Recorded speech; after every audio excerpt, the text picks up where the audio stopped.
새해의 아침 첫 주일 예배 하나님께서 우리에게 주시는 생명의 말씀은 시편 27편 4절 한 구절 이 말씀이 되겠습니다. 시편 27편 4절의 말씀, 우리 다 같이 자리에서 일어나셔서 주의 생명의 말씀을 우리의 입술과 우리의 마음에 함께 담겠습니다. 다 같이 읽습니다. 시작. 내가 여호와께 바라는 한 가지 일, 그것을 구하리니 곧 내가 내 평생의 여호와의 집에서 살면서 여호와의 아름다움을 바라보며 그의 성전에서 사모하는 그것이라. 아멘. 주님의 말씀입니다. 자리에 앉겠습니다. 50주년을 이제 지나고 맞이하는 51번째 해의 첫 번째 주일이 시작되었습니다. 올해 우리 교회의 표어는 우리 같이 따라해 볼까요? 우리가 구하는 한 가지, 기쁨으로 예배하는 것. 아멘. 기쁨으로 예배하는 것, 이것이 우리의 구하는 한 가지, 바로 이것이 오늘 우리에게 또한 허락해 주신 우리 비전이 되겠습니다. 오늘 이 표의 말씀의 뿌리가 되는 시편 27편 4절의 말씀을 중심으로 한 해 동안 우리가 품고 나가야 할 비전의 말씀을 함께 나누도록 하겠습니다.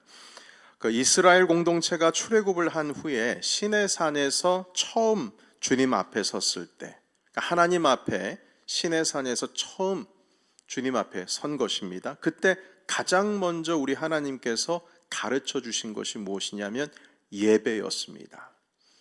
그래서 번제, 소제, 화목제, 속죄제, 속건제, 이러한 5가지의 제사의 방법, 어떤 상황에서 하나님을 예배해야 할지 주님께서 모세를 통해서 가르쳐 주셨고요. 이 제사의 법이 이제 하나님의 백성들의 삶 속에 들어오게 된 겁니다. 그리고 이 예배하는 법을 배우고 나서 곧바로 이제 광야의 삶이 시작이 됩니다. 그 광야의 여정 동안에도 예배가 멈추지를 않습니다. 한마디로 이 광야의 생활을 지속해 나가는 데 있어서 큰 힘이 되었던 것이 바로 예배였다고 할 수 있겠습니다. 이스라엘 공동체는 주님께로부터 배운 대로 그렇게 광야의 삶 속에서 하나님을 예배했습니다. 그 광야에서 동물을 이제 칼로 각을 떠서 조각조각을 내서 불로 태워드리는 예배가 얼마나 힘들고 어려웠겠습니까? 여러분, 우리는 지금 예배를 드리는데 약 1시간 남짓 정도 하나님께 예배를 드리고 있지만, 동물을 각을 떠서 불로 태워서 드린다는 거, 여러분 다 탈 때까지 예배가 끝난 게 아니에요. 몇 시간 걸리겠습니까? 거의 반나절 걸리죠. 소를 하나님께 드린다면 더 오랜 시간이 걸리게 될 것입니다. 그럼에도 불구하고 이스라엘은 하나님께서 가르쳐 주신 대로 전쟁이 있어도, 그리고 어떤 상황 속에서도, 광야에서도 끊임없이 지속적으로 하나님을 예배했습니다. 여러분, 이 지속적이라는 것, 이것이 얼마나 중요한지 모르겠습니다.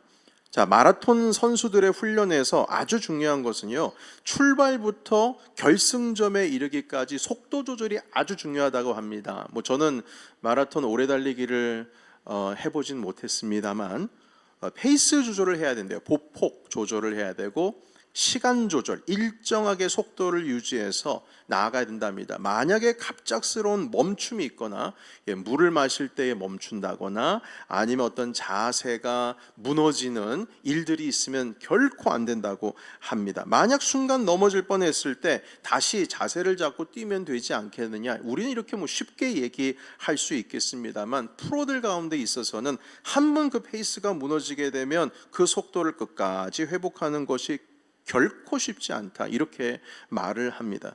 그러니까 심리적인 부담까지 더해져서 결국에는 이 경기를 중간에 포기하기도 한다, 이렇게 말합니다. 여러분, 그런데 사실 영적인 삶도 마찬가지입니다. 우리가 이 영적인 습관이나 영적인 생활에도 마치 이게 방학처럼 말입니다. 학교에 방학이 있듯이 잠시 쉬어도 된다고 생각할 수 있을지 모르겠습니다. 그러나 실제로 영적인 삶을 살아가는 사람들에게 한 번 멈춘다, 이것은 단순한 쉼이 아닙니다. 그 열심을 멈추고 나면 다시 시작하는 것이 얼마나 어려운지 모릅니다. 그래서 이 영적인 삶이라고 하는 것은 무슨 그 라이트 스위치를 껐다 켰다 하는 그런 형식으로 이 영적인 지속력 그리고 영적인 삶은 작동이 되는 것이 아니고요. 그래서 이 멈춤이라고 하는 것이 단순한 쉼이 아니라 오히려 그 멈춘 순간 영적인 후퇴가 일어나기도 합니다. 하나님께서 이스라엘 백성 공동체를 애굽에서 구원하시고 그 신앙의 역사를 거쳐서 오늘날 교회를 세우시기까지 그 힘과 그리고 원동력의 원천은 바로 지속적으로 하나님을 예배하는 그 자리 가운데 있었습니다. 한국교회 100년 역사 속에서도 일본의 식민지 지나갔죠. 그리고 전쟁 겪었습니다. 전쟁 후에 수없이 많은 오랜 기간 동안의 가난 속에서 교회가 끊임없이 세워졌습니다. 한국교회 말이죠. 다시 일어설 수 있었던 그 힘, 그리고 한국교회를 부흥하게 하셨던 그 중심에는 성도들의 멈추지 않는 기도가 있었습니다. 그리고 멈추지 않는 예배가 있었습니다. 내 삶 속에서 예배를 지속하는 것, 여러분 이것이 아무것도 아닌 것처럼 보일 수가 있는데요. 여러분 실제로 그것은 엄청난 영적인 힘입니다. 내 삶 속에서 예배가 멈추지 않았다. 정말 큰 힘입니다. 그 힘이 우리의 눈에 보이지 않는다고 해서 존재하지 않는 것은 아닙니다. 내 삶 속에서 예배가 멈추지 않는다는 것은 이미 큰 영적인 내재적인 역량이 내 안에서 자라나고 있다는 뜻입니다. 이스라엘 공동체는 본질적으로 예배 공동체였습니다. 본질적으로 이스라엘 공동체는 예배 공동체였어요. 그들은 예배 중심으로 모였고 예배 중심으로 살아갔습니다. 그래서 예배가 무너진다는 것은 그들의 삶이 무너지는 것과 같았습니다. 그들의 삶은 성정 중심의 삶이었고 예배 중심의 삶이었기 때문입니다. 바벨론에 의해서 성전이 파괴가 되고 모든 이스라엘 그 남유다 백성들이 다 북쪽으로 바벨론으로 끌려 올라갔을 때 더 이상 이스라엘은 성전 중심의 예배를 드릴 수가 없었습니다. 이미 무너졌고 그리고 먼 거리에 바벨론으로 끌려갔기 때문이죠. 자, 그렇다면 성전도 무너졌고 포로로 끌려갔기 때문에 예배가 멈췄고 예배가 끝난 것일까요? 네, 그렇지 않습니다. 성전은 무너졌고 타국으로 포로로 끌려가서 살아가야 했지만 이스라엘 하나님의 백성들은 예배를 포기하지 않았습니다. 지금까지는 제사 중심의 예배를 하나님께 드렸다면 이젠 타국에서 성전이 없는 자리에서는 말씀과 기도 중심의 회당 중심의 예배로 변환했습니다. 만약 회당이 없을 경우에는 강가에서 삼삼오오 모여서 하나님을 예배했습니다.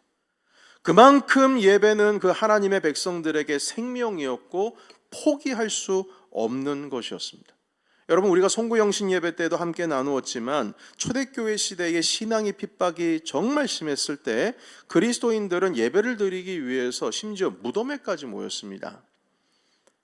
여러분 무덤, 로마 병사들은 무덤은 무서워서 못 가는 게 아니고 부정 탈까봐 혹시 저주가 자기에게 임할까봐 무덤은 수색을 하지를 않는 거예요.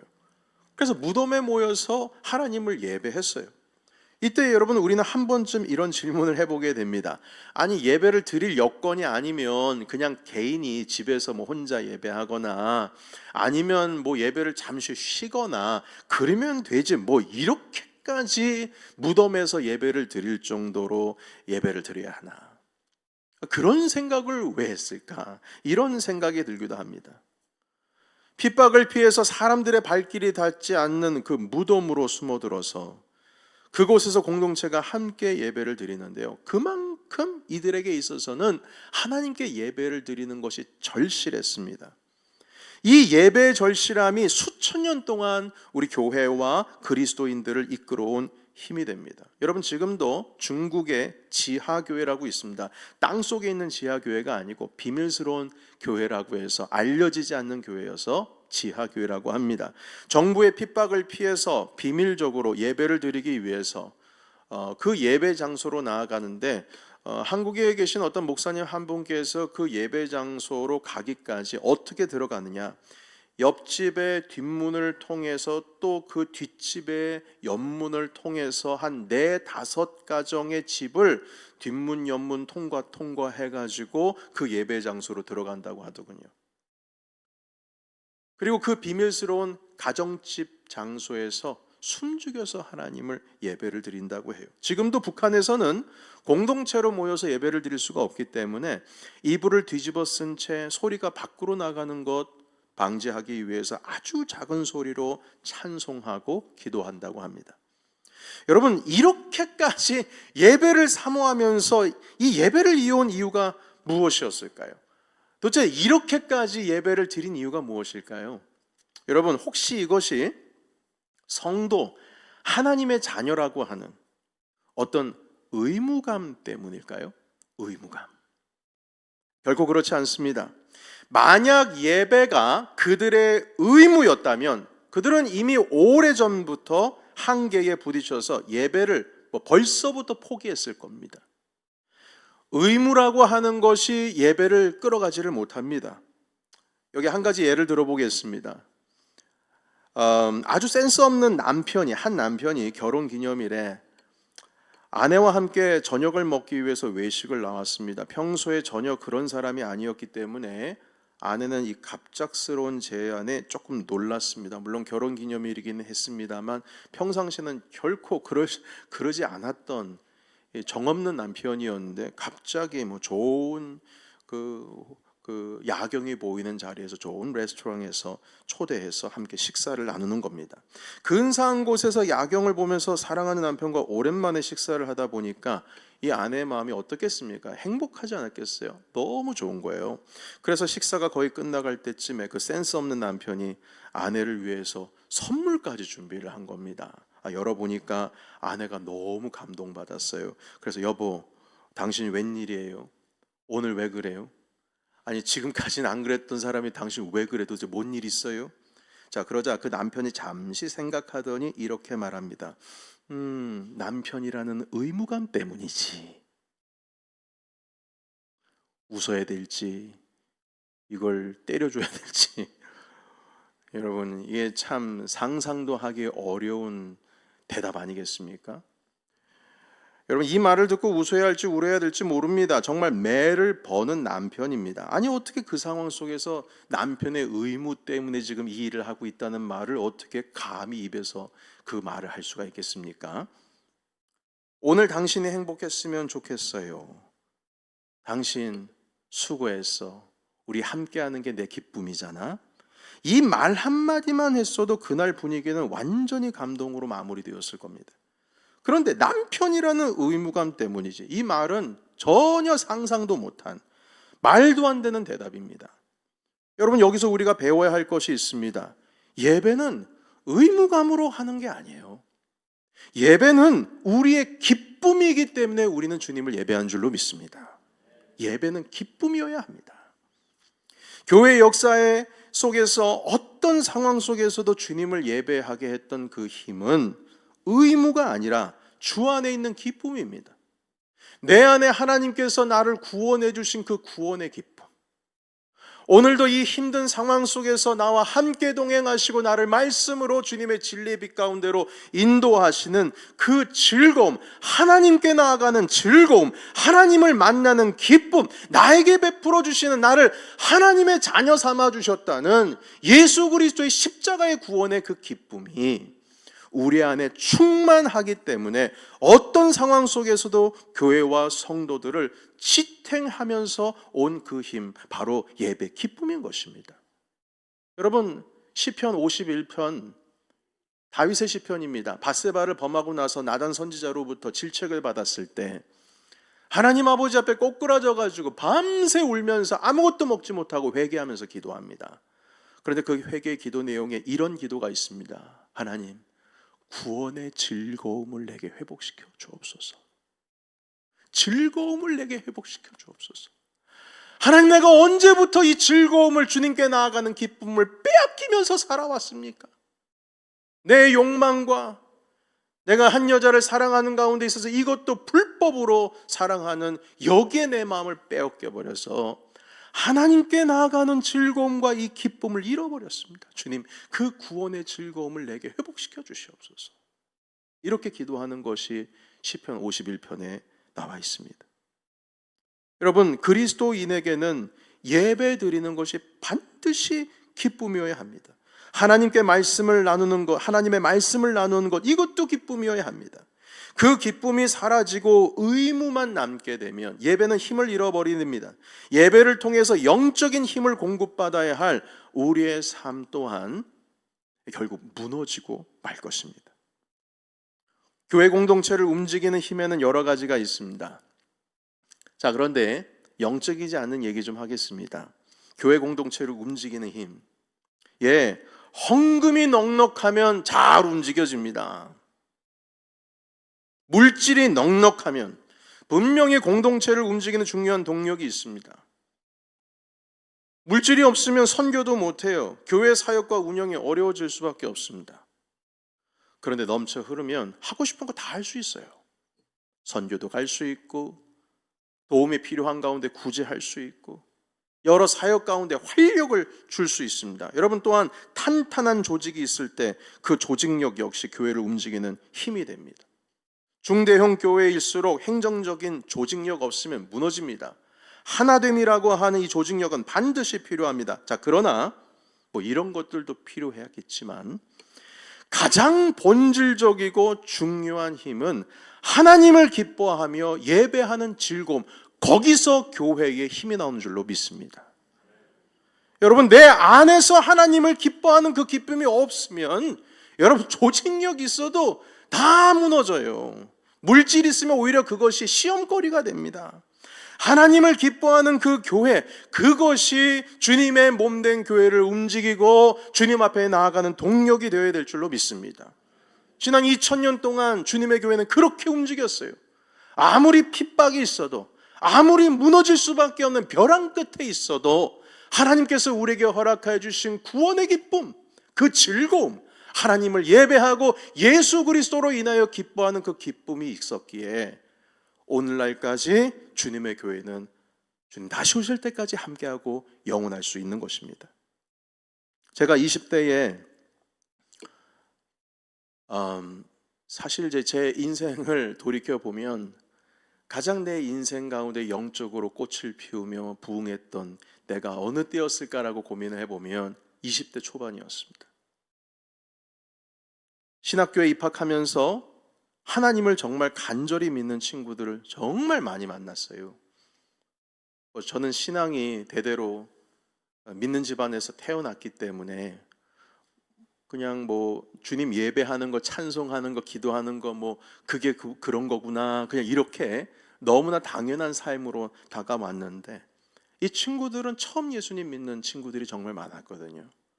신학교 간다고 한다니까 너 만약에 목사 되려고 신학교 자꾸 이렇게 간다는 얘기하면 나는 너 지원해 줄 수 없다. 그래서 집에서 쫓겨난 애들도 있었어요. 그런데 이들과 함께 학교를 다니면서 제가 그들에게 통해서 배운 게 있어요. 그거는 예배하는 기쁨입니다. 그들은 하나님 아버지 앞에 나아갈 때 정말 기쁨으로 예배해요. 그들을 통해서 엄청난 도전을 받았습니다. 그들은 저를 부러워해요. 믿음의 신앙의 가문에서 태어나서 얼마나 좋냐고. 그냥 저는 그들이 부러워요. 아니, 어떻게 하나님을 이렇게 기뻐하면서 예배할 수 있을까? 제 친구 중에 한 명은 밤이면 학교 뒷편 산에 올라가서 오카리나를 부르면서 주님을 찬양합니다. 새벽 예배 후에 아직 동이 터오르기 전에도 겨울인데도 산속에 올라가서 오카리나 불어요. 그러면은 우리는 잠을 잘 때도 새벽에 일어나서 새벽 예배 끝나고 아침 활동할 때도 그 오카리나 소리 들으면서 아이고, 저 친구 또 하나님께 예배하는구나. 그 친구와 함께 주말마다 그가 섬기는 교회에 가서 작은 예배, 작은 기도 모임에 함께 참여했습니다. 찬양하고 예배하고 그 기도하는 시간이 너무 즐겁고 기뻤어요. 저는 수요일마다 드리던 학교에서 있었던 저녁 채플이 정말 좋았습니다. 그냥 찬양 인도자 한 사람, 기타 하나, 그리고 피아노 반주, 신디사이저 이런 것도 아닙니다. 피아노 반주 하나, 딱 그 두 사람이 예배를 인도했지만 그 예배 가운데 정말 하나님의 기름 부으심을 가득 느낄 수 있었어요. 화요일부터 금요일까지 오전 11시가 되면 학교에서 체프를 드립니다.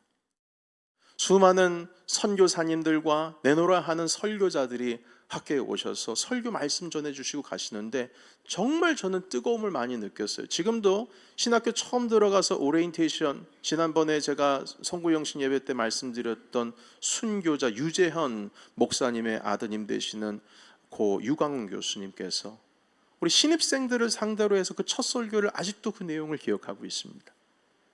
그리고 이 교육 사랑하시는 교수님, 태국에서 십수년 동안 사역하시다가 한국에 들어오셔서 저희 학교에서 태국 관련된 학문을 가르치시는 교수님으로 오셨을 때 그 첫 설교를 제가 기억해요. 향유 옥합에 대한 거였어요.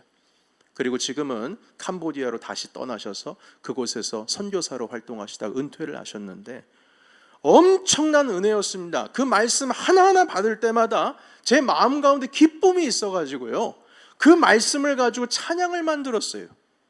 그리고 여러분께서 잘 아시는 유은성이라고 하시는 찬양 사역자에게 그 곡을 보내드리고 그분을 통하여서 한국교회에 또 알려지기도 했습니다. 너무 좋았어요. 제 마음 가운데 그냥 설교 한 구절 한 구절 말씀이 제 마음을 너무나 감동시켰습니다. 방학이 되면 화요일마다 예수전도단 화요 모임을 찾아가서 예배했어요. 그 전까지는 올레이션스 경배와 찬양이라고 하는 중고등학교 때는 그 찬양 예배를 드렸었습니다만 대학생부터는 영락교회에서 그 모임이 있을 때도 있었고 그 이후에는 지금은 이름이 바뀌었지만 강북제일교회 그리고 순복음 강남 성전에서 순복음교회에서 예배를 드리기도 했습니다. 찬양과 말씀을 사모했고 특히 선교단체니까 선교사님들이 엄청 많잖아요. 한국 방문하실 때마다 나눠주시는 말씀은 정말 저를 더욱더 하나님 아버지 앞에 엎드리게 했습니다. 제 아내와 만나서 교제하던 시절, 아직 부부가 되지 않았을 때도 저희는 데이트 코스가 예배하면서 데이트했어요. 화요 모임, 금요 모임에 가서 예배하는 것을 즐거워했습니다. 만나면 항상 하나님께 예배하는 즐거움을 나누었어요. 그만큼 예배하는 자리, 하나님을 찬양하는 자리를 너무나 소중히 여겼습니다. 20대 초반입니다. 이 모든 간절함의 근원, 하나님을 예배하는 기쁨이 내 안에서 넘치고 있었습니다. 여러분, 오늘 우리가 읽은 이 본문 다윗의 시편, 다윗은 이렇게 바랍니다. 내가 여호와께 바라는 그 한 가지, 여러분 4절 다시 한번 열어주시겠어요? 스크린으로요. 내가 하나님께 단 한 가지, 만약 내 인생 가운데 딱 한 가지만 구할 수 있다고 그것을 말하라고 주님 말씀하신다면 내 평생에 하나님의 집에 거하면서 주님을 바라보는 것, 그거면 저는 충분합니다. 다른 거 필요 없습니다. 하나님의 집에서 평생 살면서 주님의 아름다움을 바라보며 주님을 예배하는 것, 나 그거 딱 한 가지만 주님께 구하겠습니다. 얼마나 예배의 기쁨이 다윗 가운데 충만했으면 저는 단 한 가지 주님 예배하는 겁니다. 그렇게 주님 앞에 찬송으로 고백하겠습니까? 여러분, 이처럼 아름다운 고백이 어디 있겠어요? 주님을 기뻐하고 하나님께서 내게 주신 그 구원의 즐거움을 기뻐하며 살아가는, 여러분, 그것이 내 인생의 유일한 고백입니다. 소원입니다. 하나님께 예배드립니다. 여러분, 이 고백은요, 이 고백 자체가 주님을 향한 예배입니다. 저는 이 다윗의 고백이 2026년 우리 넘치는 교회의 고백이 되시기를 주 예수 그리스도 이름으로 축원합니다. 아멘.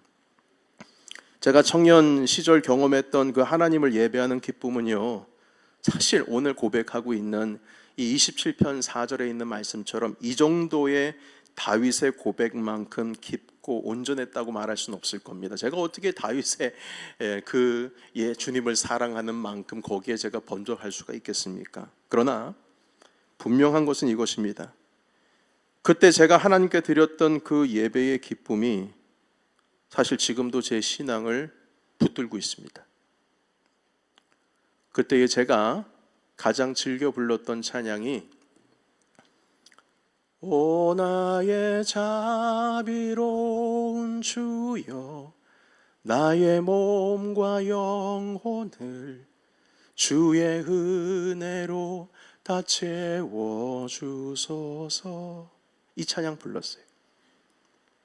학교에서 강당에 아무도 없으면 피아노 앞에 가서 이 찬양을 부르면서 하나님께 기도했던 그 기억이 납니다. 그런데 지금도 제 삶 가운데에 어렵고 힘든 일이 없겠습니까? 지난 17년 동안 여러분들과 함께 목양을 하면서 제 마음 가운데 무너지는 때가 없었겠습니까? 그러면 옛날 20대 때 하나님 앞에서 찬송하고 기도했던 그때를 떠올리면서 아무도 이 공간 가운데 없을 때, 우리 부목사님도 퇴근하시고 밤에 아무도 없을 때 저 피아노의 자리에 가서 찬송합니다.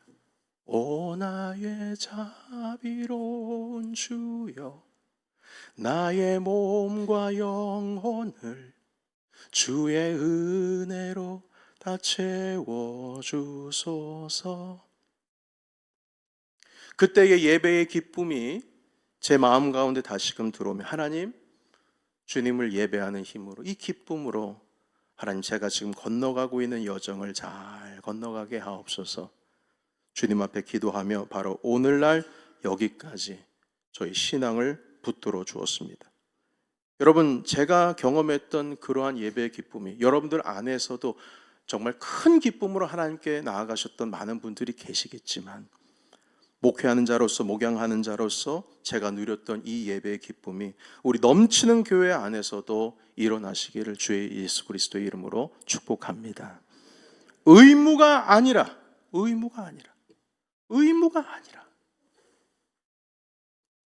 세례를 받기 위해서 선서합니다. 교인의 5대 의무가 있어요. 그 중에 하나가 하나님께 예배하는 걸 지키는 겁니다. 그런 의무 말고요. 의무 말고. 하나님이 기뻐서 주님 앞에 나오는 것. 습관이 아니라 사모함으로 나오는 것. 형식이 아니라 진실된 마음으로 나오는 것. 이러한 하나님을 예배하는 공동체가 되기를 저는 소망합니다.